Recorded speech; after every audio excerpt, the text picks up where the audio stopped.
Welcome to ATR Rise and Sun Above the Rings podcast, covering our favorite promotion across the Pacific Ocean, New Japan Pro Wrestling. I'm your host, Sam the SLB. Alongside me, as always, the man in black, the current Bedlam Media champion, Ethan. Yes, I'm back from assignment. Thank you, Sam, for reading my letter. Yeah, we need to make sure that your thoughts on our last ATR is War. Guys, go check that episode out. There's a lot going on in the world of wrestling, all quiet on the wrestling front. I thought it'd be a fun little name there. We're talking G1, guys. G1 Climax already done. Man, I felt like it just started. I mean, technically that it only was like a month long. Before we begin, make sure you like, share, subscribe, follow us on Facebook, Instagram, YouTube, and TikTok, and we have a Discord as well. It's gonna be a couple of weeks before we come back to Rise and Sun. We don't have anything till September 7th. Yuji Nagata's Produce Blue Justice 16, and then Road to Destruction starts September 9th with Shinichi champion on the 12th. So, yeah. So G1. First of all, I guess, Ethan, what'd you think of this year? It wasn't bad. It wasn't shitty. It was in the middle. It was all right. I would say it was all right. We'll kind of get into it. I thought there were some talent that I think we talk about how they've been losing a lot of talent, going to the States, going to other promotions. I felt like this was a good year for new standouts, people who I want to see start moving up the ranks sooner rather than later. Yeah. Sorry, I lost my train of thought for a minute. I'll be honest, the quarterfinals and semifinals were booked a little weird. I'm not gonna lie. They were. I don't know why they book them like that. I'm okay with the winners. Well, 5 to 6. Yeah, I think we all are. I think most of us are, and I think the IWC was very vocal and very concerned and very pissed off. I don't think I've seen him talk like that about New Japan ever. If I'm being honest with you, it was like watching them go after Vince McMahon's WWE. I know, I got that. It was especially during the Evil match with Suji. Everybody's like, "What the fuck? No, why?" Yeah. Yeah. So we did have one injury. Obviously, Gabe Kidd was out very early on. What was he, a match or two in, if that? He literally has match with Takeshita because he hyperextended his knee, and then he was trying to get back for the G1, and then he's like, "Yeah, I'm," because they canceled his preview tags, then he canceled his sack one was first, and then the shingle. Like, okay, like that's pretty much 3 strikes. Like he's out. Yeah. So Kidd was out.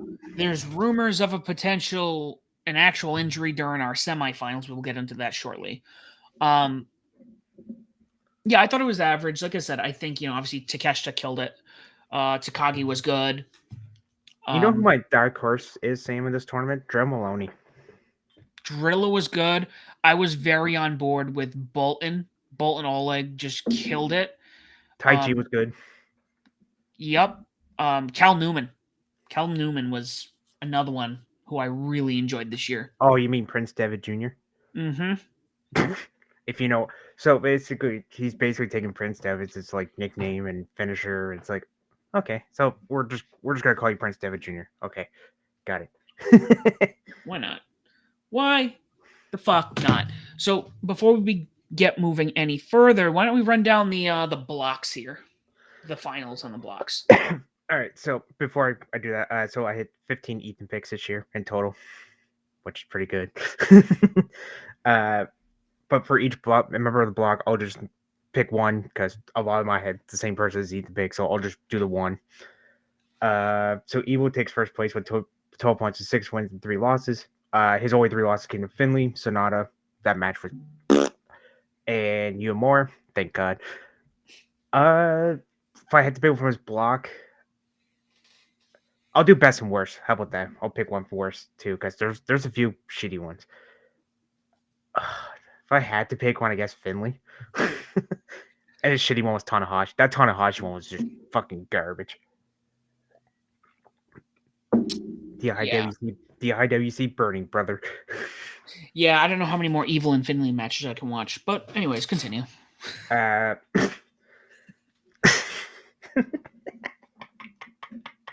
Oh fuck. Dave Finley used to you more, but Oleg with 10 points, 5 wins, 4 losses. So Oleg had all losses was to Evil, Finley, Suji, and more. Not surprising. His best match, I'm gonna say, was Suji.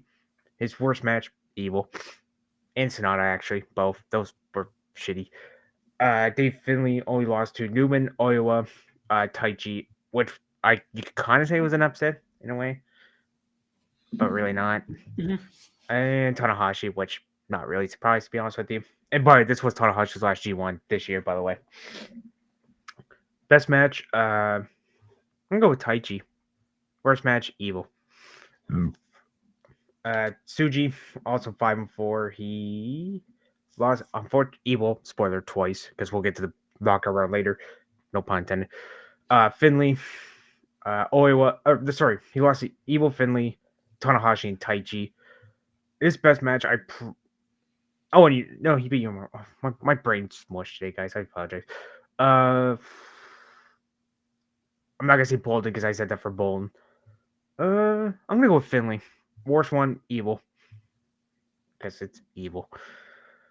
And who's the other 10 pointer? Not that. Oh, you more. Lost to Finley, Sonata. That was shitty. The worst, easily worst match. And Taichi. That one was pretty. 2 4 just 5 guys members. So yeah. Tanahashi, Newman, Oiwa, and so all of 8 points, 4 wins. By the way, I don't know why Sonata has 8 points. I don't get why. So Tanahashi lost to Bolden, Evil, Newman, and Oiwa, and Umore. Shitty match. I already said Evil, but his next one will be Sonata. But even though that one was short, so I didn't mind that one too much. You know what? That's Sonata's best match for me in the tournament. Best one, I'm gonna go with Taichi in the opening night. That was one of the longest matches in the tournament. That went 20 minutes, which is crazy. Mhm. And Tanahashi needs to give out. Newman lost to Bolin Evil, Oiwa, Suji Yamura. His best match, I go with Oiwa.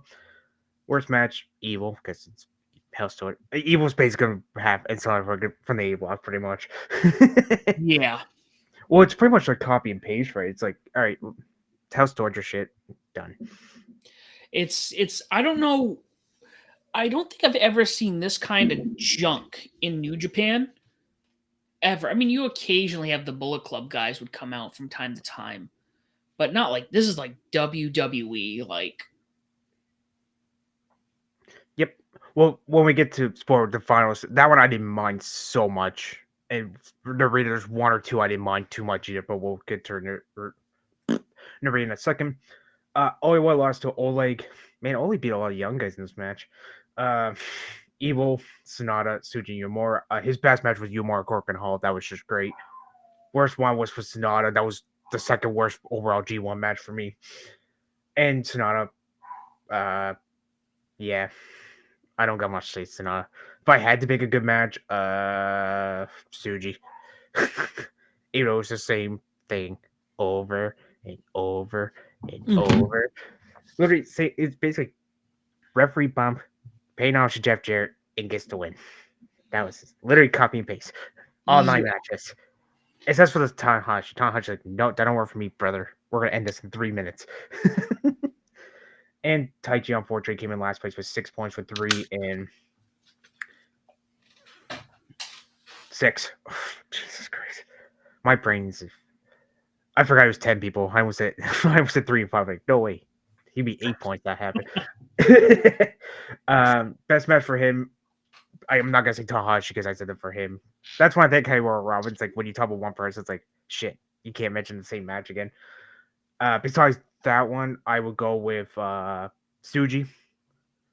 Worst one, actually Sonata. The evil, I didn't like the evil one either, but out of the two, I didn't like Sonata. Sonata was way worse.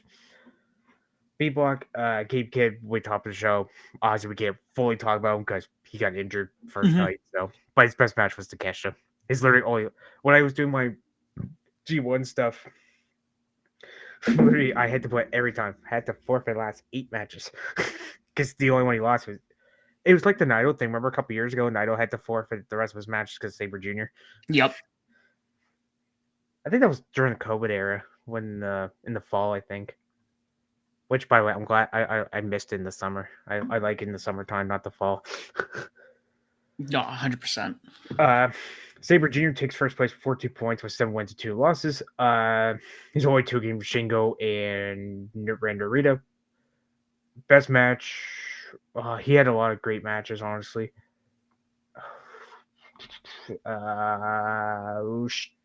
Takeshita. Worst match, I'm gonna go with. It's not really shitty, like it was horrible. I'd say the Maloney because it was short. Oh, ELP one. Okay. Anyway, Umno and Takeshita in second place with 12 points, 6 wins, 3 losses. Umno takes second place playoffs because he had the head-to-head win over Takeshita. Umno's only lost to Maloney, Narita, and Shingo. His best match was with Shingo. I'll mention Saber Jr. Worst match was with Narita. And Takeshita, his best match was with Shingo. Worst match with Narita because it's House of Torture. Speaking of Narita, him and Shingo in 10 points, 5 with 4 losses. Narita's best match was with Saxon during the opening night. That was actually probably the cleanest he's wrestled in a very long time. Been a while. Been a while. Honestly, it was a shitty match with Xavier Jr. Wait, don't leave. Get out of the business. His worst match, his Yoshihashi was a short one. He went minute 26, but that wasn't shitty. Why is this hurt? I'm just gonna say Umino again. Why not? My brain. Shingo's worst match was Okan. But his best one besides Takeshi was with Saber Jr. Mm-hmm. He had a lot of long matches. His match with Yoshihashi went 4:45. I'm like, is he gonna be the new Yano?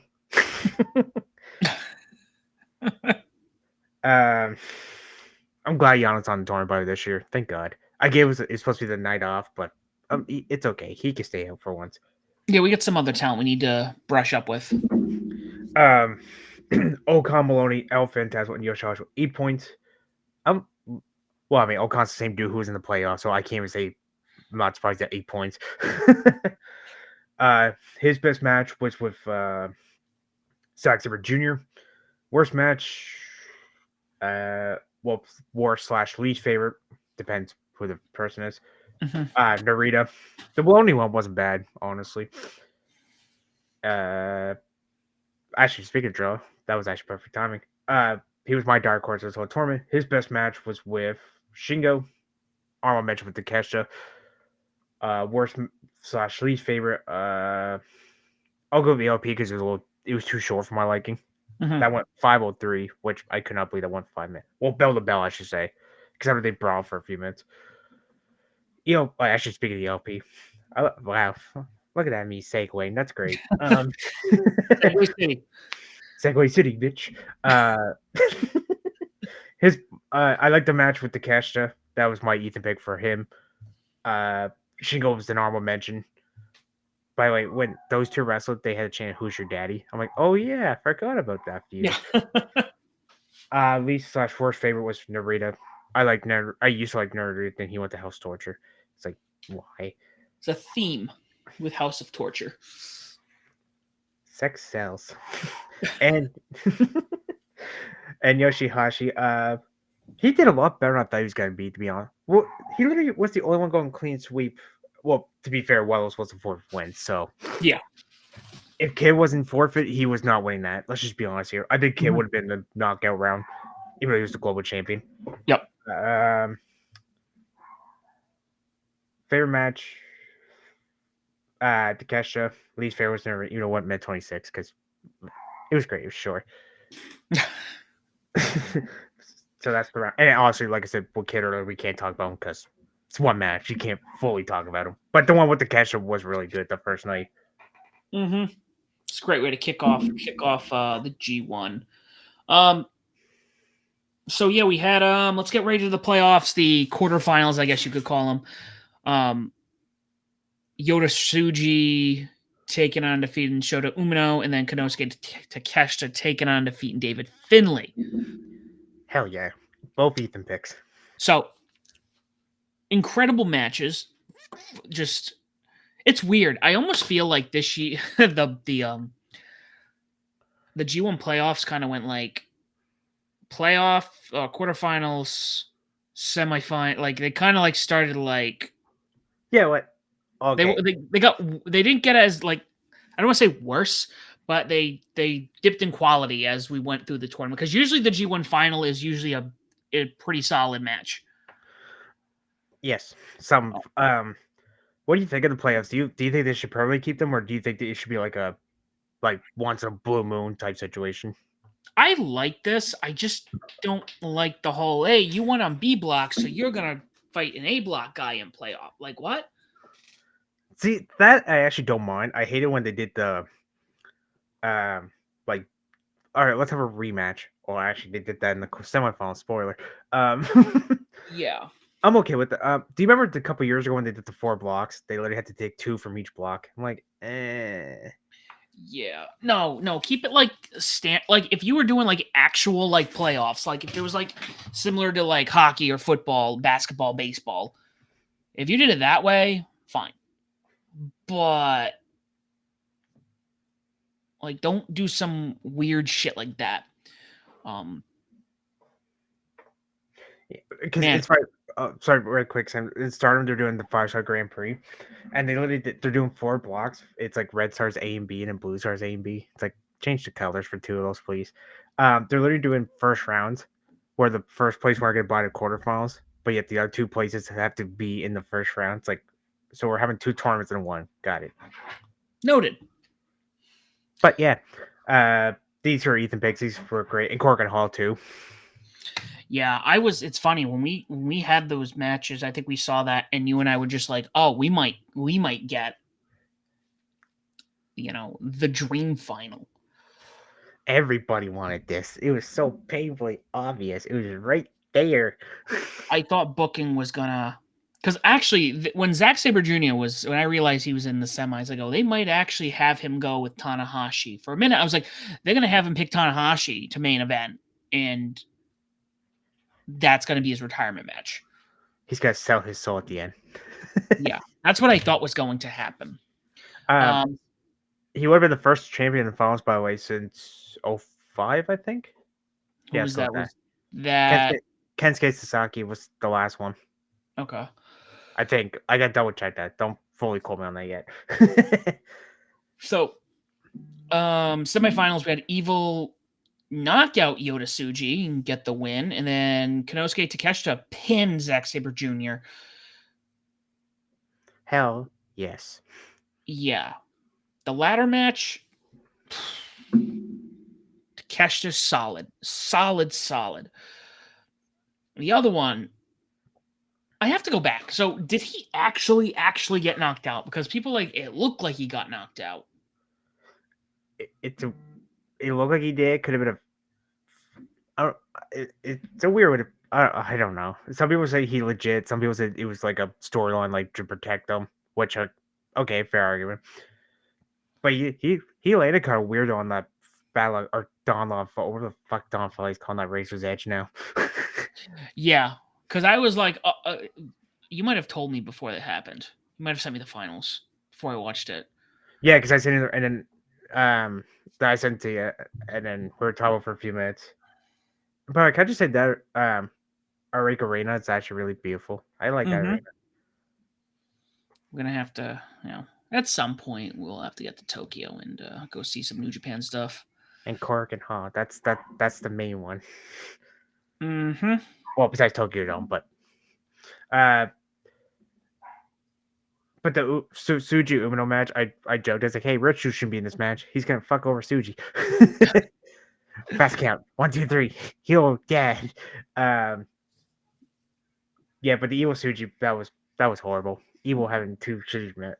Oh, you thought people were pissed with this? Remember the whole Tanahashi thing? Mm-hmm.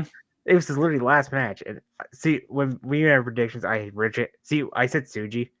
Well, say officially pick Suji, but I was like, fuck it. They're gonna do the John Cena story with Tanahashi. Boy, I was wrong. Mm-hmm. Yeah. But it makes sense. So wait, did Kesha beat Saber in the block? No, Saber beat him. So wrestling 50-50. Yeah. Um.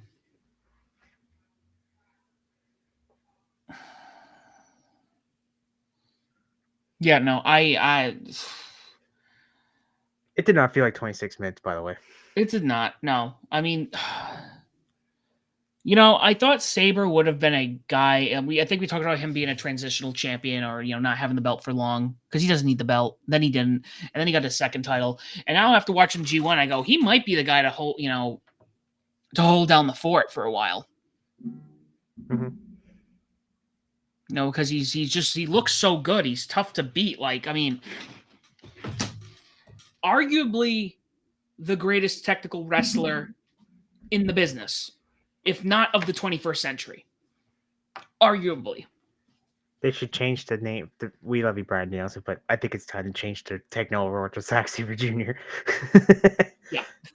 And by the way, speak right quick. The spoiler. I know we're doing Forbidden Door pick. Well, I shall talk to you about that off air. Say, him and Nigel. I'm excited for that one. Yeah, I totally forgot. Yeah, I was like, "There's no way Nigel's gonna be taking on Zach," and then it was like, "Well, we're gonna be in England. Like England, the O2 Arena is gonna get loud. Yep, It's gonna get stupid in that place." it's gonna be a pure title match without being a pure title match. Mm-hmm. Unfortunately, I'm out for the weekend, so I'm not gonna watch it live. But man, when I get back, well, I'll see my reigns anyway. That's already a preview pick, and the match didn't even happen yet. mm-hmm. But they taped Collision, so everybody knew when the explosion. Like, oh yeah, it's Nigel. Even if they announced the match on last week's Collision, they're like, yeah, we know, it's Nigel. Like, come on. Yeah. Yeah, for the final, we had Evil take on and lose to Konosuke Takeshita. This is what I was trying to make a point on, and I was super excited. Super excited. Um, well, there's a couple layers here.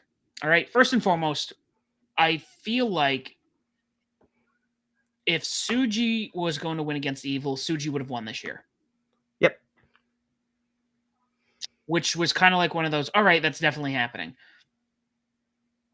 But with Evil winning and Takeshita winning, I was like, yes, I know he's signed with New Japan, but he's like not New Japan talent technically. Like he is, but he isn't because he's in the States all the time. So I was just like, man, how? I go, there's no way. I go, Evil's gonna win this. Absolutely sold on the idea because again, he's not like he's full time, but he's not full time. Evil is New Japan talent, so that's why I was like, they let technically a non New Japan guy win. I'm so glad. I'm so glad Evil lost. I was happy. Did you notice he got cheered? Who, Evil? Yep. I did not. Yep. You know why? Why? You just said it. Takeshita was the outsider. But you know House Torture, so they're like, oh yeah, that's right. We're supposed to boo. We're supposed to boo that guy. A lot of emotions going on there. It's like yes or no, maybe I don't know. I will say though, the House of Torture did not interfere too much in this match. In the first 10 minutes, Everest was like, all right, fuck you guys, get out of here. Yeah, I was shocked. I'm glad because now, as of right now, it's Takeshita and Sabre Jr. at Wrestle Kingdom 20. Keyword right now, because he could put a Sabre from last year and be like, all right, I'm trying to do at the October show. Could do that. I don't. It'd be weird to kind of do it 2 years in a row. But yeah, keep it at Wrestle Kingdom. That's the whole point. Sabre Jr. made sense. Like you kind of. It worked with him. It worked. But, anywho. Yeah, I know you said this. You give this one a 6 out of 10, this match. Oh, yeah, by the way, yeah, I did ratings for G1, but I always send them Sam, and it was only G1 matches because, let's be honest, the tag matches were just there. Yeah, we don't. I don't get to watch the tag. I'm in the middle of doing other things too, so I try to make sure I watch the G1 matches. Oh, I know we've talked, but right quick, the Youngbloods back, Sam. They're Purple War Dogs now. Yes, I didn't realize who it was until you sent that to me. So for anybody who might or forgot, so Yumbo was Oscar Lube, and they went to Germany for they and Tamahashi like they did excursion for 2.5, 3 years, but Oscar Lube just go by Oscar, but it's like OS. Is it OSKAR? Yeah, something like that. And Yuchinoku is somehow look like Vanilla Ice. He's YouTube Ice.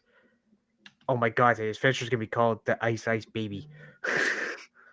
And but they're going by the knockout. I guess they couldn't get the Good Brothers, so we're gonna go with the Knockout Brothers. And they are getting the tag title match at Destruction, by the way. Word. Spoiler: put the tiles on them. Why not? Why not? Let's just raw dog it and see what happens. I forgot how tall Oscar was. I was like, holy shit, that's a tall fucker. But I'm okay with it. And then also Kazuchika Machine was taking Tanahashi's guitar. I don't know if you've seen those or not, but the videos going around. He gets so excited, he's like, in the 6-man tag when he's like, guitar now? And Tanahashi, no, not right now. Guitar now? No, not right now. Later. And he's like, screw it. I'm gonna play. And then the United Part's just like, all right, we're gonna beat you up now. Yeah, we're good. We're golden. But, yeah. Yeah, so what would you rate the overall G1? Yes. 8. 7.5 at the most. Wait, that made no sense. So let me reverse that. 7.5, 8 at the most. Jesus Christ. I had to like think of like you're like, yeah, no, I'll go 8, but I'm not going any higher than 7.5. I'm like, hold on, wait a minute. The math is I'm pulling a Braun Breaker. You're 47 and you're 40. You're 100 years old. Braun, wait, even Paul's like, wait, the math's not mathing. Yeah, but, they ain't mathing. This G1 did go by super quick. Like, I couldn't believe it. I was like, oh shit. It's been a month. What the fuck? It has been. And we're going to be keeping an eye on everything else that is going on. I'm getting ready to close my laptop, and then I realized everything that I installed on my ROG Ally is on my desktop here. That's interesting. So, like I said, guys, in September, we will be back. We'll be starting to cover the Road to Destruction. We obviously have the other tournaments coming up. I hate saying wrapping up the year, but that's going to be the focus, obviously, especially when we get into pre-Wrestle Kingdom season. Good. So, Ethan, before we head out, guys, don't forget, this weekend is Forbidden Door and Heat Wave. We will have our picks. Go look for those. And let us know what you think down below in the comments, what you thought of G1 this year. So, Ethan, before we head out, tell people whether you can find them at. Twitter, wrestling_fan_9, bodyslam.net, pwmid.com, Turnbuckle Times, where I review everything on the sun, no pun intended.